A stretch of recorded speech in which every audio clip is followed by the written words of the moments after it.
एकदा दिवाळीचा टणठण गोपाळ झाला म्हणजे डबे खाली झाले, आता घासून ठेवायला मोकळे. एवढ्या मेहनतीने डबे भरलेले चटकीनं पटकनं 2-3 दिवसातच खाली झाले बघा. भाऊबीजेला जाताना नंदुबाईसाठी दिवाळीचा डब्बा भरला.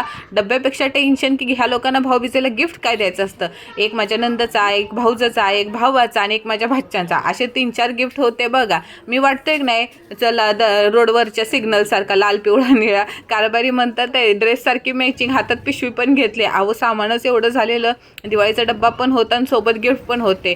कसं तरी उन्हातानाचं पोचलो बघा नंदुबाईच्या घरी. नंदुबाईंचा बघा दिवाळी दिवशी बड्डे झाला ना, मग त्यांनी मस्त केस असे स्ट्रेट सरळ करून घेतलेली होती. गेल्या गेल्याच पावभाजी दाबून खाली. भूकच लागलेली. म्हणलं भाऊबीज तुमची नंतर करा, मला तर पहिली भूक लागली. सोबत एक ग्लास ताक. आहा काय थंडगार वाटलं बघा. आणि पावभाजी पण एकदम बक्कळ झालेले होते, एकदम भारी एक नंबर झालेले हॉटेलसारखी बघा. जेवलो आणि नंतर नंदुबाई म्हणलं जरा गार बसावं, तर नंदुबाईनं सांगितलं की नाही आपल्याला त्यांच्या भावाला कपडे घ्यायला जायचे. मग काय बसलो नंदुबाईच्या हवाई जहाजवर. तेव्हा नंदुबाईनं ड्रेस घातलाय की नाही तो बघा मी घेतलेला आहे त्यांच्या वाढदिवसाला गिफ्ट. छान वाटतंय की नाही.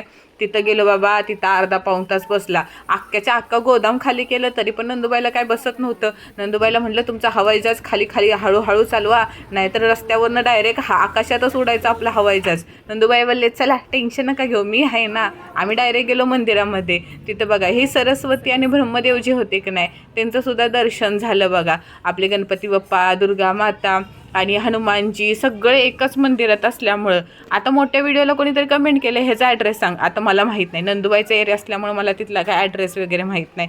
मस्त आपल्या महादेवाला पण अभिषेक घातला. सगळ्यात सुंदर मला मूर्ती काय आवडली बघा, ही आपल्या महालक्ष्मी आईची मूर्ती होती. अशी कमळावर बसलेली होती.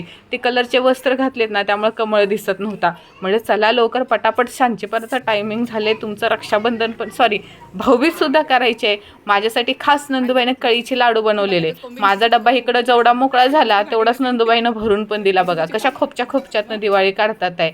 सगळी दिवाळी बांधून दिली. आणि आता नंतर ह्यांचं बाबा भाऊबीज चालू झालं. कसे दोघं जण काळूबाळू वाटतात आहे की नाही, सेम आहे ते, फक्त एक गोऱ्याने एक काळा आहे. आहा एवढं महागडं स्ट्रेटनिंग केलं केसाचं, मग त्याला हात लावायचा चान्स नसतो बाबा सोडायचा. लय भारी वाटलं बघा. नंदुबाईला साडी पसंत पडली म्हणून ही पैठणी साडी घेतलेली नंदुबाईला. एक्सप्रेशन बघा तो दोघांचे, एकमेकांचं गिफ्ट एकमेकांना आवडलं. सगळ्यात भारी तर भाऊबीज ह्या दोघांचंच झालेलं. तिथलं लोक त्या लोकांनी कपडे पण काढून बघितले. खुश बघा किती झाले. शाकल पण एवढं खुश झाला नसेल तेवढे हे दोघं जण कपडे बघून खुश झालेत. नंदुबाईने तर डायरेक्ट खांद्यावरच साडी टाकली. कलर पण एकदम झाकमध्ये, म्हणजे मी जो रक्षाबंधनला रेड कलर घेतलेला ना तोच कारभाऱ्यांना आवडला म्हणून त्यांनी त्यांच्या बहिणीसाठी पण सेम घेतला. पदर आहे की नाही तसंच ब्लाऊज पीस आहे. मस्त ह्या दोघांची भाऊबीज